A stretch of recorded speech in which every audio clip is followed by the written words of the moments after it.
Why nobody speedruns Pokemon XD Gale of Darkness, one of my favorite personal games for Pokemon. If I were to describe Pokemon XD Gale of Darkness speedruns in a single sentence, I would probably refer to this game as a diet version of Pokemon Colosseum. Because the mechanics that made XD's prequel, Pokemon Colosseum, such an amazing speedrun are no longer present. In some ways, this makes things better, but in other ways, not so much. The first mechanic that is no longer available is the infinite Pokeball glitch. Unfortunately, it just doesn't work in XD Gale of Darkness, but it ends up not really mattering for an any % speedrun. But the second is the X item glitch. With this being a Generation 3 Pokemon game, you aren't given the option to use an X item on a partner Pokemon in a double battle. Instead, it's automatically applied to whichever Pokemon's turn you use it on. But in Pokemon Colosseum, a certain glitch made it so that you could target a partner Pokemon with an X item,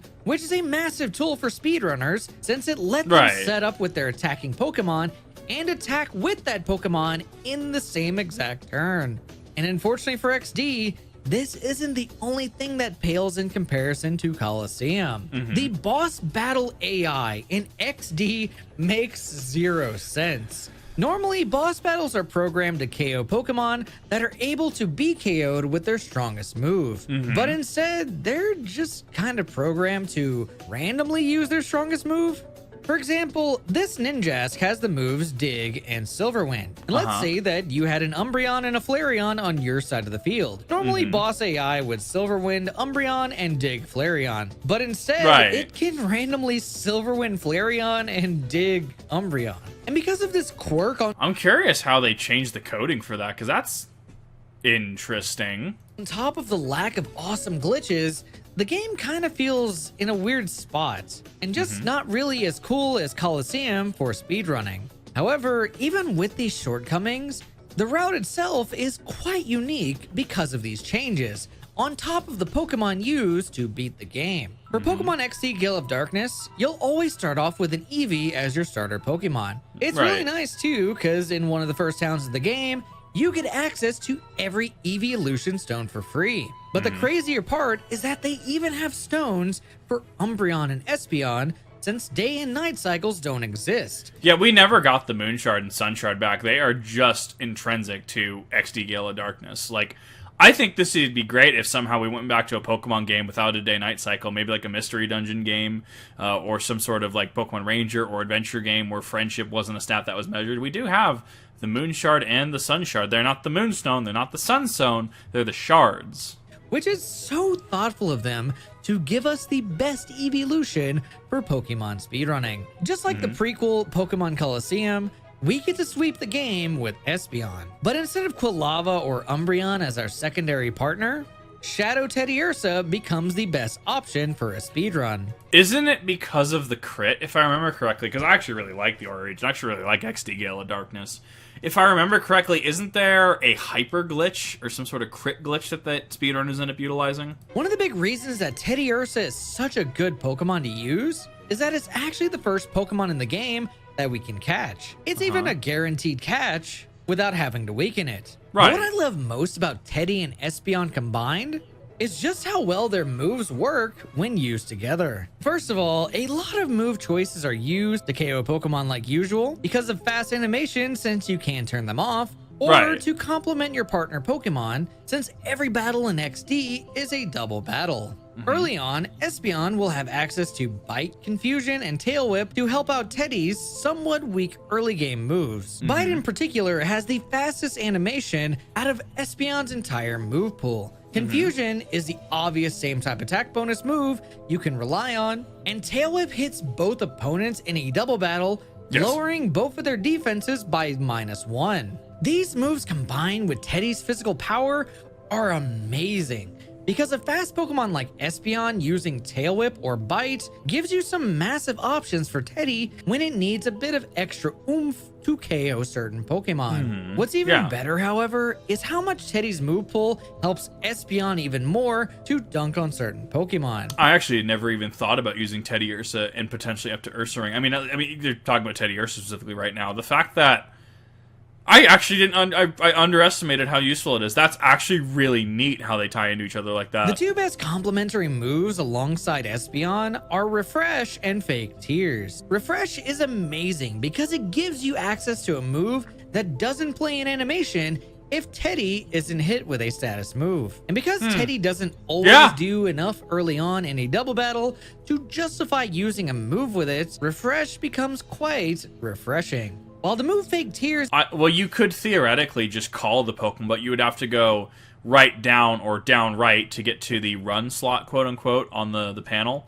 And that could, over time, add potential minutes, depending on the length of the run. This is the reason why the X-Item glitch not being in the game isn't actually too big of a deal, because Fake Tears lowers your target's special defense by -2 while also letting Espeon attack or set up on the side. And it's moves like this that really show that these Pokemon go together like peanut butter and jelly. And now that we have a basic idea of how the speedrun plays, I want to go through the entire speedrun to show you that it's even more unique and special than just writing it off as a Diet Pokemon Coliseum. The beginning of XD starts off with, is that a Lugia? Oh my god, it's stealing a boat! Holy So yeah, there's a lot to unpack here, but the gist... There's a lot to unpack with XD. I really love Coliseum and XD. I would love to even just get, you know, virtual console, hop on the eShop, hey, just pay $60 at Coliseum, pay $60, get XD, download it to your Switch. I would love this. The gist of it is that 5 years after the events of Pokemon Coliseum, the evil organization Cypher is back and abusing Shadow Pokemon again. But this time, they've brought a Shadow Lugia that's been rumored to be impossible to purify.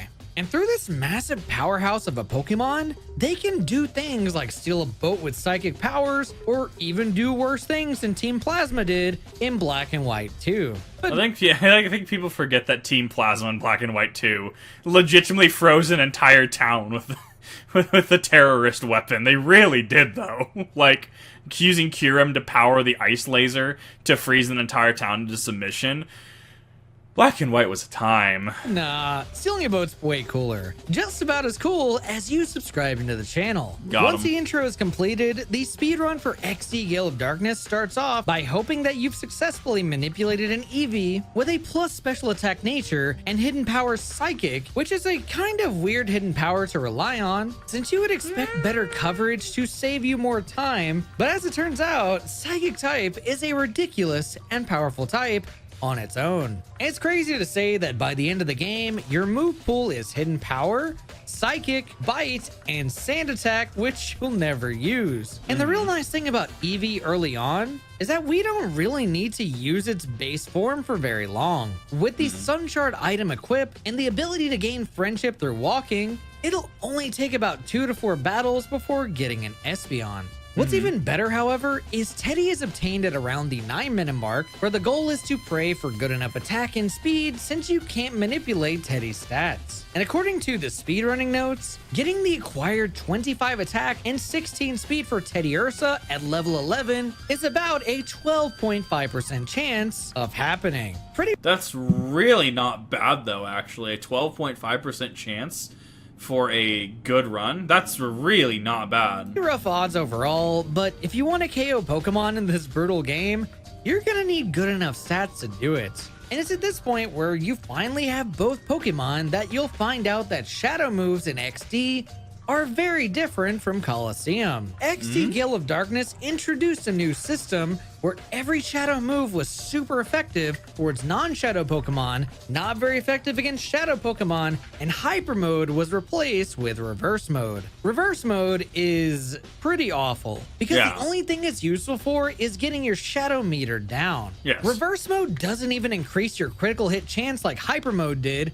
Oh, okay, that's the difference. Okay, so this is a nerfed Hyper Mode, got it. It even hurts your Shadow Pokemon every single turn it's stuck in Reverse Mode. And the only time Reverse Mode is useful in a speedrun is if you have a very bad purifying nature, since the rate at which your Shadow Pokemon meter goes down is based on the nature of your Pokemon. Compared to Coliseum, where you need to go through a massive amount of battles before you can purify your Pokemon, XD puts you in a position where you can purify Teddy after 5 battles. This is all thanks to the game. I mean, 5 battles, that's really not a whole hell of a lot for the game. It's really not. That's actually really quick. Putting you in a gate village extremely early, where the Shadow Pokemon Purifying Stone is located. And since we have such a low amount of battles to reliably lower the Shadow meter, we're gonna have to rely on essential oils. Well, I'm not really convinced that they work in real life. They definitely work in XD Gale of Darkness to get your Shadow meter down extremely fast.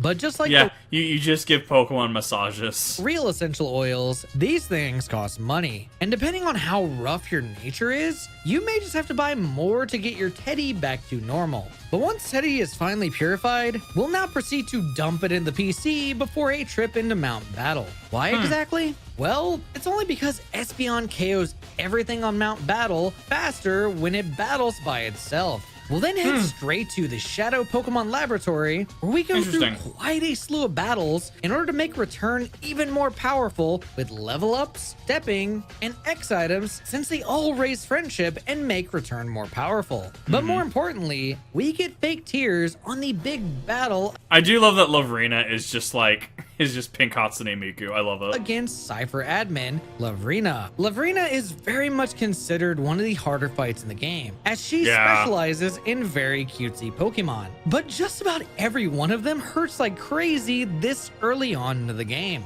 Beautifly in particular gets 2 turns to hit either Pokemon, with Thief or Gust as her best moves. Typically, you want the damage split between Espeon and Teddy, since she has a Shadow Delcatty in the back with Shadow Rush. And having either Pokemon below half HP, by the time Delcatty shows up, can spell disaster for whichever Pokemon she targets, depending on the random nature and stats of her Shadow Delcatty. But that Delcatty is rough from experience. The fake tears combined with 2 confusions, you're pretty likely to KO her menacing Delcatty and walk away victorious. Then continue your way to saving the world. Once you've rescued a certain scientist that was kidnapped after you captured Teddy Ursa, you're then tasked to head to Pyrite Town, the town where you can buy X items and get your hands on the Soothe Bell. Both of these items will boost your friendship much more than usual and let Teddy hit even harder with Return, eventually maximizing it to a base power of 102. And we're absolutely gonna need that power by the time we reach the top floor of the new station located in Pyrite Town. You see, the building that used to take you to a massive underground city in Colosseum has since been turned into a new station. And it's always weird when I go back and play Coliseum, because this is absolutely true. This is now just like big TV station office building. Because I played XD first and went back to Coliseum later. It's wild. One of the craziest pieces of news that I'm convinced you didn't know about XD Gale of Darkness was that this was actually one of the first Pokemon games to let you die on a fight on purpose. As of this video, the current route in XD Gale of Darkness has you die to 3 fights on purpose. Because even with the friendship and money loss that you get from losing, sometimes just outright losing a battle is the best and fastest option. And it would be so it's more efficient to do it. So I mean, it's not egregious, right? It's not like, well, why would I lose? If it saves you time because of the animation of either the defeat, the text log, how it warps you back to somewhere, it theoretically could be a time saver. It's a concept that is proven to hold up throughout the new releases of Pokemon games. But while losing can be faster, it's not always the best option in the long run. And only time will tell if more battles will be lost on purpose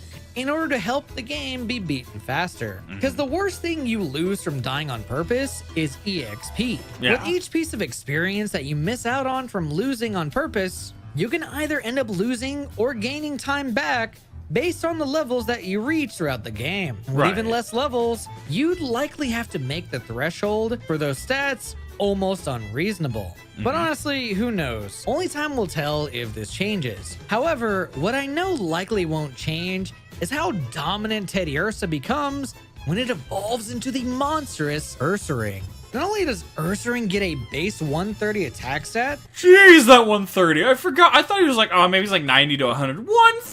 Oh my god! but it also gets Hyper Beam as a physical attacking move since Yes, because this was Gen 3. This was before the physical special split. So all of these typings regardless of the move. So you could have what's a good example? Poison Fang. You could have Fly. All of these would be physical. You could have Flamethrower. You could have Thunder Punch. All of these would be special. This is before the physical special split. this is a Generation 3 Pokemon game. Most of the time, Hyper Beam is only used to KO Espeon on purpose, or when a Pokemon just doesn't die to Earthquake or Return. But nonetheless, it's a very massive tool for an already powerful Pokemon. And with Earthquake being a spread move on a powerful physical attacker like Ursaring, you can sometimes become your worst enemy and knock out Espeon without meaning to. Right. But honestly, that probably isn't even the worst problem in an XD Gale of Darkness speedrun, because the final fight in the game only has a 65% chance of winning. As you Really? progress into the final section of XD Gale of Darkness, Really, 65. So your entire run, it's kind of like the ending of Lord of the Rings, not Battle for Middle Earth. What's the Third Age? The Third Age, the quote unquote fanfic one that I really like, the Final Fantasy turn-based one, where like you can just lose the run because you get stunned into the ground and you cannot stop that. The fact that your final encounter has a 65% success rate is wild to me. You could do everything perfect on the run. You could actually be ready to make the world record, but you could hit that 35% threshold of just like, well, yes, the run's effed. you'll eventually confront Shadow Lugia and the Grandmaster behind everything, Greevil. And it's not Shadow Lugia that's the problem either. Really? It's Greevil and his team of Rhydon, Yeah. Moltres, Yeah. Articuno, Zapdos, Tauros, and Exeggutor. He's got a big all-star team. He is final boss material. And while you might look at the legendary birds as the biggest threat, it turns Right. out that You think so? Exeggutor is actually the one with Is it sleep? It's got to be sleep powder or a status move. It's got to be part of that. an absolutely ridiculous move that very few Shadow Pokemon have, called Shadow End. Shadow End is a super effective 120 base power physical move that sacrifices half the current HP of the Pokemon that uses it. And if this hits either of your Pokemon, they are guaranteed to instantly lose more than half of their HP, or 100% of it if Exeggutor crits. So you're banking on him not critting. That is a cracked version of Takedown, is what that is. Or I get Double Edge as well, right? Because, like, what is Double Edge's move? Actually, Double Edge Pokemon. Kip knows a lot about Pokemon. It's just that I haven't played a whole heck of a lot of it in comparison to all of other people like Jaden Animations. Yeah, so Double Edge is a 120 base power move, accuracy of 100. That is a physical normal move, and it deals a third of the damage dealt. So if it deals 90 damage, it will take 30. So this is just a buffed up, cracked version of Double Edge. That is nutty. At this point, you might be asking, why not just KO the Exeggutor? Well, because With of what? the random nature of XD's AI, on top of the 40% chance of Shadow End to miss, it becomes statistically more worth it to hope and pray that you can survive 3 separate turns of Shadow End going off than it would be to fight 2 legendary birds on the Interesting. exact same turn. Interesting. And if Shadow End hits the same Pokemon twice in a row, Dead. No your way. run is completely over on the very last fight in the game. But if it Interesting. targets 2 of your Pokemon, misses once, or KOs your bear on the 3rd turn of Shadow End, you are guaranteed to win the fight with Fake Tears combined with psychic moves from Espeon. And So at this point, with the current route and how this works, it's if you can survive the rolls, if you can survive the RNG, you are guaranteed the win. It is more consistent than gambling with the Exeggutor, potentially wasting time for this. So technically, this is the more efficient. Very interesting. That is, ooh.